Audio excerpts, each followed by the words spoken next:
সুপ্রিয় দর্শক, স্বাগত সবাইকে আমাদের নিয়মিত টক শো। এই সময় আমি জহিরুল আলম আপনাদের সঙ্গে আছি। প্রিয় দর্শক, এই সময় আজ কথা বলবো সবচেয়ে আলোচিত বিষয় এই সময়ের নির্বাচন কমিশন পুনর্গঠন নিয়ে সার্চ কমিটির তৎপরতা প্রসঙ্গে। শুরুতেই পরিচিত হব দুই অতিথির সঙ্গে। আজ রয়েছেন জনাব আব্দুর রহমান, যুগ্ম সাধারণ সম্পাদক বাংলাদেশ আওয়ামী লীগ, স্বাগত আপনাকে। রয়েছেন জনাব মোয়াজ্জেম হোসেন আলাল, যুগ্ম মহাসচিব বাংলাদেশ জাতীয়তাবাদী দল বিএনপি, স্বাগত আপনাদের দুজনকে। শুরু করি জনাব আলাল সাহেবের কাছ থেকে।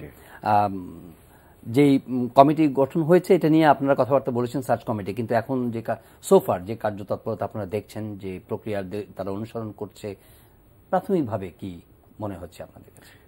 প্রাথমিকভাবে আমাদের কাছে যেটা মনে হচ্ছে সেটা এটার মধ্যে একটা আশা সঞ্চারিত হয়েছে সারা জাতির কাছে, এবং আমরাও আশাবাদী যে এই বিষয়টা নিয়ে একটা ভালো পরিসমাপ্তির রেখা তারা টানতে পারবেন।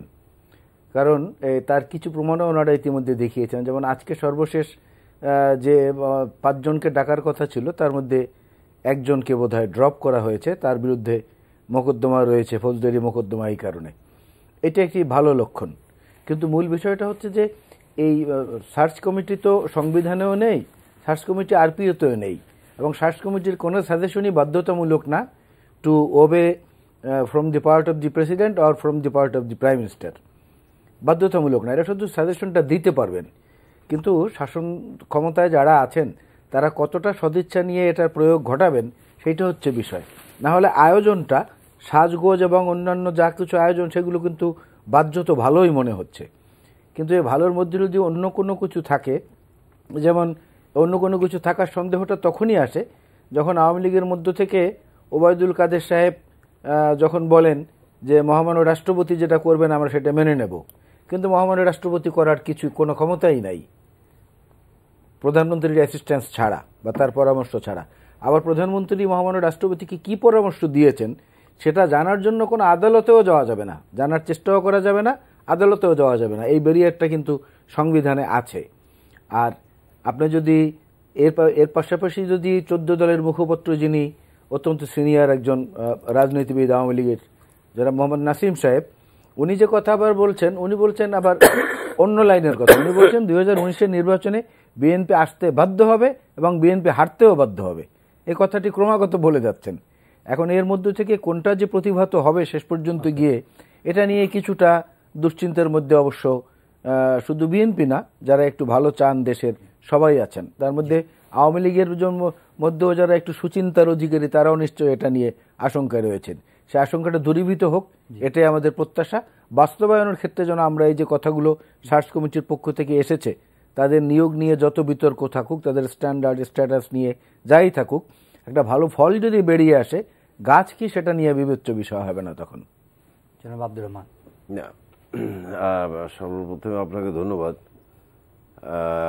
আমি একটা কথা বলি, সেটা হলো যে আমাদের সব কিছুকে কিন্তু ইতিবাচকভাবেই দেখা ভালো, এবং আমার কাছে যতটুকু মনে হচ্ছে এই সার্চ কমিটি গঠন প্রক্রিয়া থেকে শুরু করে এই অবধি, তাতে আলাল সাহেব যথার্থই বলেছেন যে আমরা সকলেই একটা আশান্বিত হতে পারি যে আগামীতে একটি শক্তিশালী নির্বাচন কমিশন গঠন হবে। তো এখানে যে সমস্ত কিছু সন্দেহের কথা আলাল সাহেব বলছেন বা সংশয়ের কথা বলছেন, আমি মনে করব যে এই সমস্ত কথায় কান না দিয়ে ব্যাপারটা অনেক সময়, যেহেতু একটা রাজনৈতিক বিষয়, সেহেতু একটা রাজনৈতিক দলের বিভিন্ন জন বিভিন্নভাবে তার জায়গা থেকে নানান কথা, তার চিন্তা ভাবনার প্রকাশ ঘটাতেই পারে, করতেই পারে।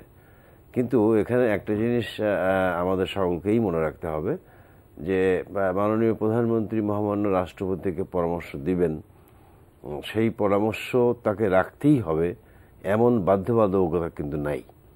এবং সেই পরামর্শ দেওয়ার ক্ষেত্রে মহামান্য রাষ্ট্রপতি আজকে একটা জাতীয় যে ঐক্যমতের কি বলে যে ফ্লেভার কাজ করছে, যে একটা শক্তিশালী নির্বাচন সকলেরই প্রত্যাশা, এবং সেই প্রত্যাশা পূরণে যতদূর সম্ভব একটা নিরপেক্ষ, নির্দলীয় এবং একটা ব্যক্তিত্বশীল ব্যক্তিদের নিয়ে সমন্বয় নিয়ে যারা সৎ, নিষ্ঠাবান এবং আন্তরিক একটা সুষ্ঠু নির্বাচন করবার ক্ষেত্রে এরকম ব্যক্তিদেরকে নিয়ে একটা নির্বাচন কমিশন গঠনের ব্যাপারে আমার ধারণা মতে মাননীয় প্রধানমন্ত্রী তিনি নিজেও আন্তরিক এবং মহামান্য রাষ্ট্রপতি এক্ষেত্রে তিনিও আন্তরিক। সুতরাং রাজনৈতিক বিবেচনায় আমি একটি দল করি, আমার দলের অবস্থান থেকে আমি একটা বক্তব্য, একটা কথা আমি বলতেই পারি, আমি বলবো, সেটা আমার রাজনৈতিক কৌশলগত কারণে। কিন্তু এই নির্বাচন কমিশন গঠনের ক্ষেত্রে সেই সব কথা প্রভাবিত করবে এরকমটা আমি মনে করছি না। আমি মনে করি এবং আমি সহজভাবে বুঝতে চাই এবং বলতেও চাই যে আজকে আমাদের আগামী 2019 সালের যে নির্বাচন, সেই নির্বাচনটি একটি নিরপেক্ষ, অবাধ, সুষ্ঠু নির্বাচন হওয়া প্রয়োজন এবং সকলের একটা অংশগ্রহণমূলক নির্বাচনটাই আমাদের কাছেও প্রত্যাশা এবং এই জাতির কাছেও প্রত্যাশা।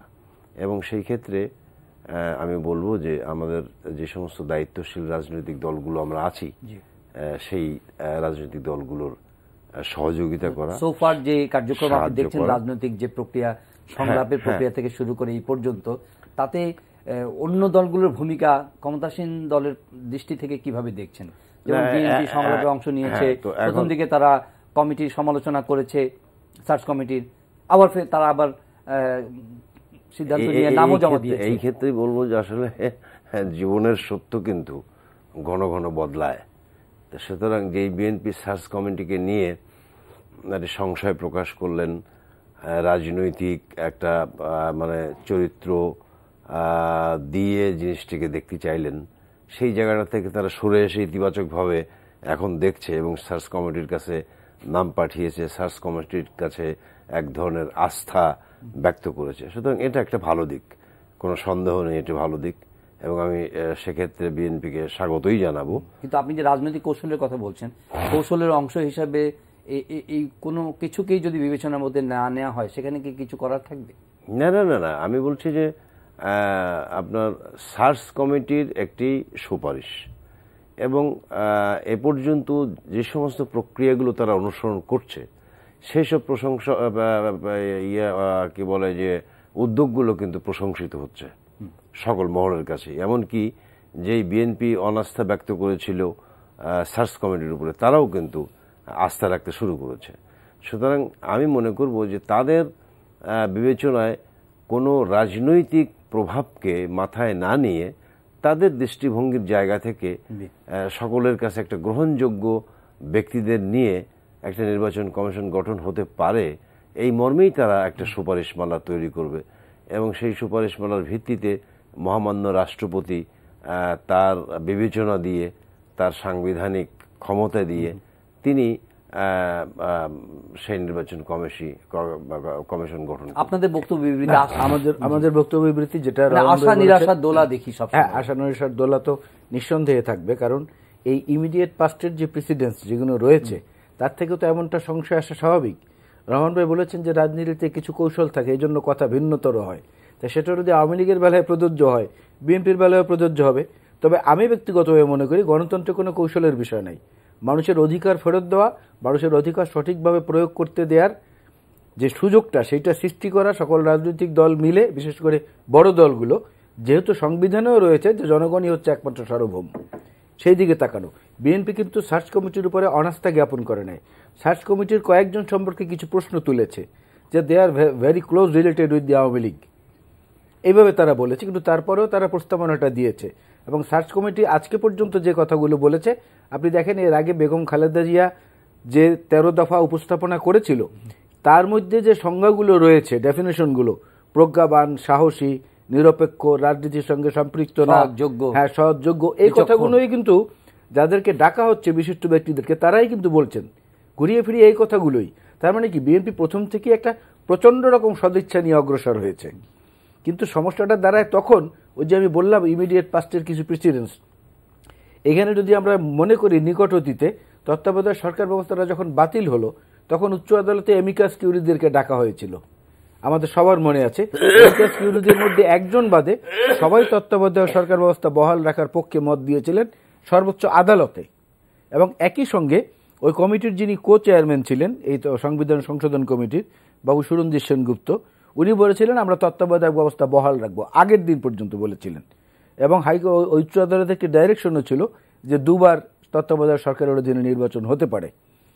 কিন্তু আমরা গিয়ে কি দেখলাম যে মুহূর্তের মধ্যে সেটা উল্টে গেল, উল্টে গিয়ে অন্য জিনিস হয়ে গেল। তো সেই জায়গাটায় তো আমাদের ধাক্কা লাগে যে হ্যাঁ এরকম আশঙ্কা থাকতে পারে।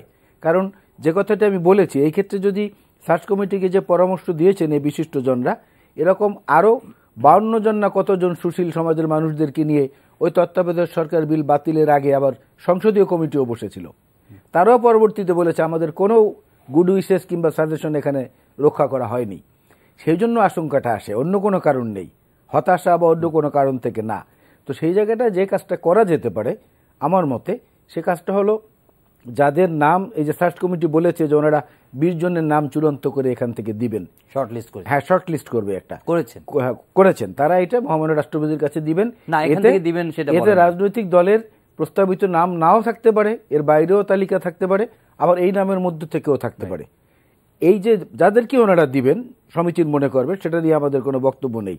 তাদের জন্য যদি একটি ক্রাইটেরিয়া নির্ধারণ করে দিয়ে মানুষকে জানাতেন সেইটা যে আমরা এই ক্রাইটেরিয়া নির্ধারণ করে দিয়েছি, এই ফ্রেমওয়ার্কের মধ্যে যারা পড়বে তারাই শুধু এখানে ঢুকতে পারবে। আরেকটা হলো যেমন গ্যাসের মূল্য বৃদ্ধির আগে বা জ্বালানি তেলের মূল্য বৃদ্ধির আগে একটা গণশুনানির আয়োজন করা হয় না, সেরকম একটা গণশুনানির আয়োজন করে জানিয়ে দিতে পারতো what will be the phenomenon of this or quality of this peoples, এদের কি হবে। এ হলো 2, এই দুটো জিনিস করলে ভালো হয়। এবং ওয়ার্ক ফ্রেম ঠিক করে দেয়া যে এই কাজ করবেন যারা নির্বাচন কমিশনে আসবেন। আর তৃতীয় হলো মহামান্য রাষ্ট্রপতির কোনো ক্ষমতা নেই এ ব্যাপারে, এটা ঠিক, কিন্তু কিঞ্চিত কিন্তু আছে। 48 অনুচ্ছেদের 5 উপধারা যেটা আমাদের বর্তমান সংবিধানে এখনো বহাল, সেখানে বলা আছে যে রাষ্ট্রপতি যদি ইচ্ছা প্রকাশ করেন কিংবা তার বিবেচনায় মনে করেন যে এই জিনিসটি হওয়া বৃহত্তর স্বার্থে কল্যাণজনক, তাহলে তিনি লিখিতভাবে সেটা মন্ত্রিসভার কাছে প্রেরণ করতে পারেন যে এটাকে বিবেচনা করুন আপনারা। জি, আমরা সেই কাজটুকু করলে পরে জিনিসটা আরো পরিষ্কার হয়। মানে কি হবে এটা তো হাইপোথেটিক্যাল, সার্চ কমিটি কার নাম দিবে এবং রাষ্ট্রপতি পরামর্শ নিয়ে বা না নিয়ে কি করবেন সেটা তো এখনই বলা মুশকিল। কিন্তু যে নামগুলো এসছে এটার প্রতিফলন ঘটবে, মানে এটা কতটা আশা করা যায় আর না। আমি তার আগে একটা কথা বলবো, যেহেতু আমরা জাতীয়ভাবে মানে কেউই ঐক্যমত হতে পারি নাই বা নির্দিষ্টকরণ করতে পারি নাই যে এই ব্যক্তিরাই নিরপেক্ষ বা এই ব্যক্তিরাই সৎ, যোগ্য, নিষ্ঠাবান, এরকম কিন্তু সুনির্দিষ্টকরণ আমরা করতে পারি নাই এখনো কোনো ব্যক্তিকে, কোনো গোষ্ঠীকে, যিনি সকলের কাছে এই বিবেচ্য যে উনি একজন সৎ, নিরপেক্ষ, নিষ্ঠাবান এবং উনি সকলের কাছে গ্রহণযোগ্য। বিষয়টা কিন্তু এই জায়গাটা আমাদের তো ভাবতে হবে। তুলনামূলকভাবে আলোচনা আছে, আমার বিবেচনায় আছে যে আজকে জহির সাহেব আমার কাছে একজন নিরপেক্ষ, সৎ, নিষ্ঠাবান ব্যক্তি। হয়তো আপনার বিবেচনায় হতে পারে যে আলাল সাহেব আপনার কাছে বেশি নিরপেক্ষ, সৎ, নিষ্ঠাবান ব্যক্তি। সুতরাং যেহেতু ঐক্যমতের ভিত্তিতে এখনো সুনির্দিষ্টকরণ করা যায়নি যে 5 জন ব্যক্তি নির্বাচন কমিশন আসবেন, তারা সকলের কাছেই প্রমাণিত সত্য জায়গাটা প্রতিষ্ঠা করতে পারছে যে এরাই হলো সৎ, যোগ্য, নিষ্ঠাবান এবং নিরপেক্ষ। নানান বিবেচনা আছে, নানান কথাবার্তা আছে। তো সুতরাং যেই একটা শর্ট তালিকা হয়েছে 20 জনের, সেই 20 জনের ভিতরে থেকেও মহামান্য রাষ্ট্রপতির বিবেচনায় হতে পারে যে সার্চ কমিটি এই 20 জনের যে সমস্ত তালিকা রাজনৈতিক দলগুলো দিয়েছে তাদের বাইরে থেকেও কিন্তু তাদের বিবেচনায় অনেক ব্যক্তিদের নাম তারা প্রস্তাব করতে পারে যে আমাদের বিবেচনায় রাজনৈতিক দলগুলোর বাইরেও এই লোকগুলোকে দিয়ে একটা শক্তিশালী নির্বাচন কমিশন গঠন করা সম্ভব।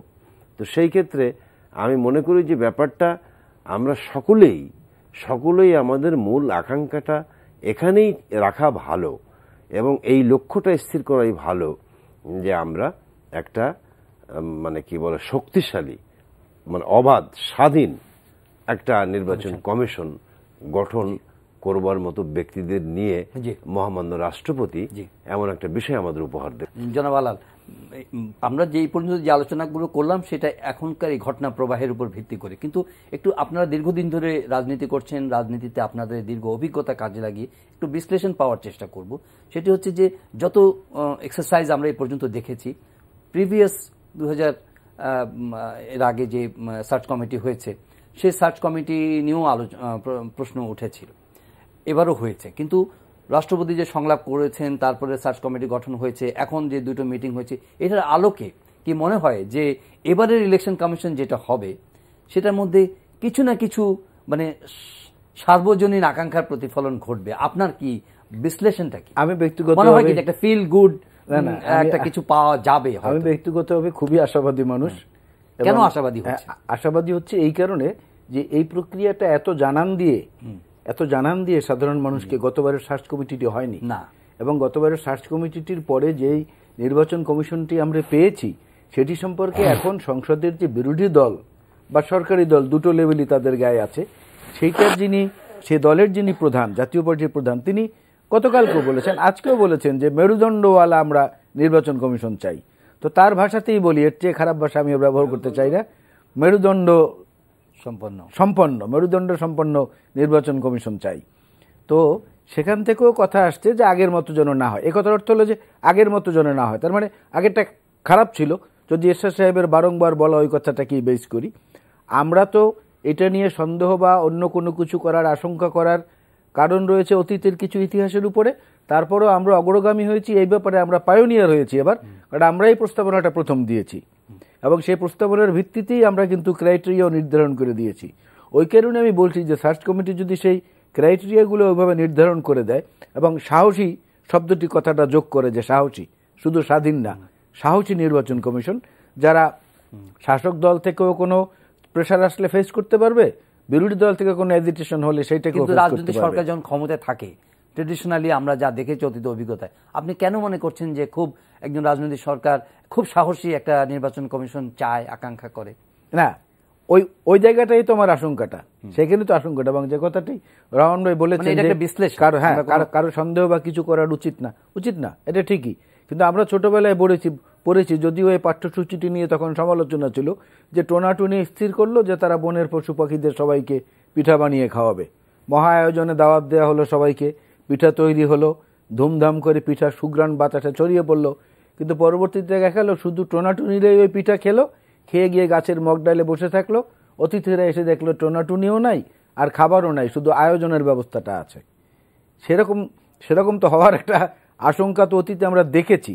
এবং এখনও সংবিধানের বিধান অনুযায়ী, যেটা আমি বললাম আপনাকে, মূলত 118 বা 48 যেদিকে আমরা দেখি না কেন, রাষ্ট্রপতির সে স্বাধীনতা বা সেই জিনিসটা নেই, প্রধানমন্ত্রীর অনুমতি নিয়ে করতে হবে। এখন শেষ মুহূর্তে যদি ওই তত্ত্বাবধায়ক সরকার বিলের মতো হঠাৎ করে কোনো স্লিপ চলে আসে, তখন জাতি হতাশ হবে। সেই জায়গাটায় না হয়, সেই বিশ্লেষণাত্মক কারণেই বলি যে এই ব্যাপারে প্রয়োজনে সার্চ কমিটি একটা গণশুনানির ব্যবস্থা করুক, একটা ক্রাইটেরিয়া করে দিয়ে, একটা ওয়ার্ক চার্ট করে দিয়ে, ওনাদের যে মানে দিনের যে মানে সময়সীমা, এর মধ্যে কি এই শুনানি করে এই প্রক্রিয়া? না, সময়সীমার তো ব্যাপার না। এখানে আমি একটু বলি, একটা মিনিট নেই। সেটা হলো যে নির্বাচন, সামনে যে নির্বাচনগুলো পেন্ডিং আছে, সেই নির্বাচন পরিচালনা করার জন্য নির্বাচন কমিশনের যিনি সচিব, চাকরি যার, তিনি যথেষ্ট এটা করার জন্য। এই যে একটা উপনির্বাচন আজকে হলো, এরপরে হয়তো কুমিল্লা সিটি কর্পোরেশনের নির্বাচনটি সামনে খুব তাড়াতাড়ি ঘনিয়ে আসছে। সেক্ষেত্রে তো আপনারা আইন করার প্রস্তাব করতে পারেন। তখন আপনারা? না, আমরা আইন করার প্রস্তাব করেছি এবং গতকালকেই সম্ভবত এটা বলা হয়েছে আওয়ামী লীগের পক্ষ থেকে যে আইনের খসড়া অলরেডি প্রস্তুত হচ্ছে। এটা মন্ত্রী পরিষদের সচিব আজকে বলেছেন, মন্ত্রী পরিষদের সচিব বলেছেন ব্যাপারে। তখন তো আপনারা জোরালো বক্তব্য রাখতে পারতেন। বিএনপি অনেক কিছু তাদের দৃষ্টি এড়িয়ে যেতে পারে, দূরদর্শিতার অভাব, কিন্তু ঐক্যবদ্ধভাবে হলে তো সেই জিনিসটা আবার পূর্ণতা পাবে। আলাল সাহেব অনেক কথা বলে ফেলছেন এবং আমি মানে তার প্রতি এই বিশ্বাসটুকু রাখতে চাই যে আমাদের যারা আমাদের দলীয় প্রধান, তাকে আমরা যারা রাজনীতিতে ইতিবাচকভাবে সাহায্য করতে চাই, সহযোগিতা করতে চাই, আমাদেরও কিন্তু একটা বড় ধরনের ভূমিকা আছে, থাকা উচিত। সেই ক্ষেত্রে আমরা নেতিবাচক দৃষ্টি দিয়ে কোনো কিছুই এখন দেখতে চাই না, কারণ সার্বজনীন আকাঙ্ক্ষার প্রতিফলন একটা নির্বাচন কমিশন গঠনের ভিতর দিয়ে হবে কি হবে না সে ব্যাপারটির জন্য তো একটু অপেক্ষা করতেই হবে। তবে সার্বজনীন আকাঙ্ক্ষার যে একটা প্রকাশ যে ইতিমধ্যেই ঘটেছে, যে আগামী নির্বাচনটা একটি অবাধ, সুষ্ঠু, নিরপেক্ষ করবার জন্য এবং সকলের অংশগ্রহণমূলক একটা নির্বাচন হওয়ার জন্য সরকারের জায়গা থেকেও সরকার প্রস্তুত এবং মানসিকভাবে তারা তৈরি। এবং বিরোধী দল যদি কোনো অজুহাত তৈরি না করে, যেমন সার্চ কমিটি গঠন হয়েছে, সেই সার্চ কমিটি নিয়ে নানান সন্দেহ তারা করলো এবং সেই সন্দেহটা করবার কোনো যৌক্তিক কারণ কিন্তু নাই বলে এখন পর্যন্ত মনে হচ্ছে। তো সুতরাং আবার নতুন করে আর একটা ইস্যু তৈরি করা যে গণশুনানি, তাহলে এই পুরো ব্যাপারটাই কিন্তু যেই প্রক্রিয়া সম্পন্নের জায়গাটা শুরু হয়েছে সেই জায়গাটা বাধাগ্রস্ত হবে।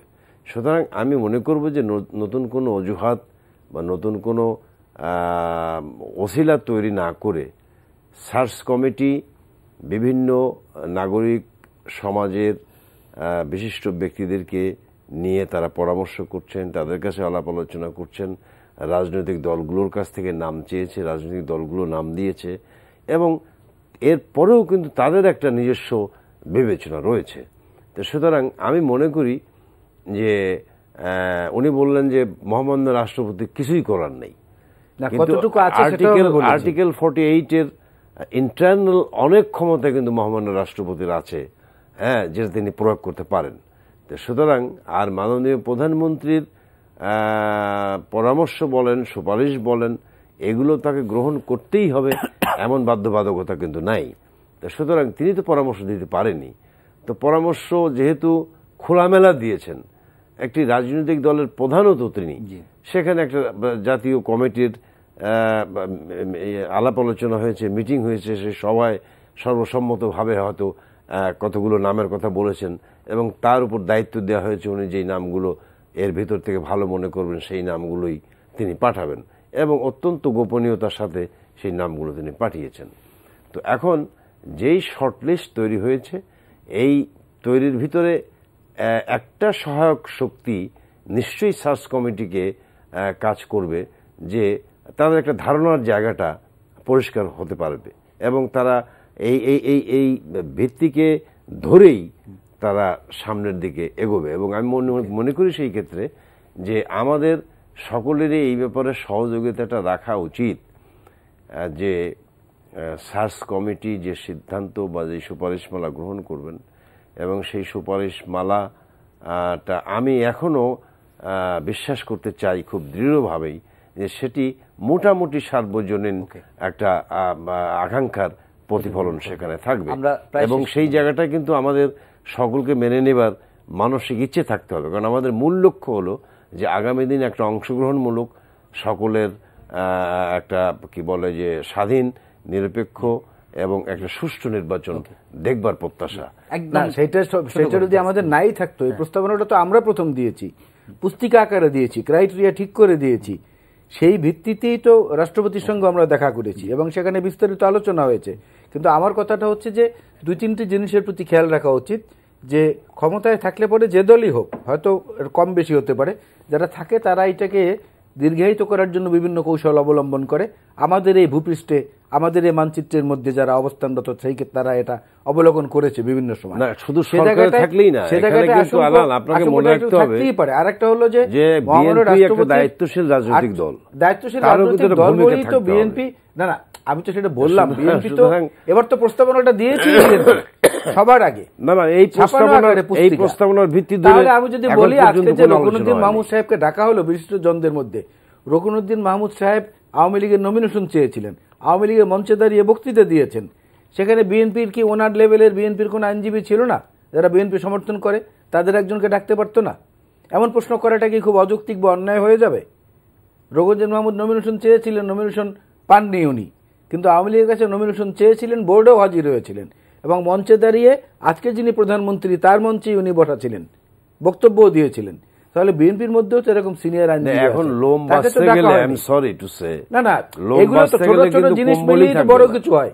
বিন্দু বিন্দু পানি মিলিয়ে তো সিন্ধু হয়, এখন ধরুন ক্ষুদ্র ক্ষুদ্র বালু মিলিয়ে কিন্তু মরুভূমি হয়। এখন যে ব্যক্তিটি প্রাতিষ্ঠানিক একজন প্রধান, জোর করে আমাকে বিশ্বাস করাতে চাবেন আর আমি বিশ্বাস করলে তো লাভ হবে না। একটা সেকেন্ড, এখনো যে অনেক অনেক প্রাতিষ্ঠানিক প্রধান থাকেন যিনি জাতির কাছে সকলের কাছে বিবেচিত হন যিনি খুব নিরপেক্ষ ব্যক্তি, কিন্তু দেখা গেল উনি চাকরি ছাড়ার পরে হয় আওয়ামী লীগে যোগদান করছে না হলে বিএনপিতে করছে।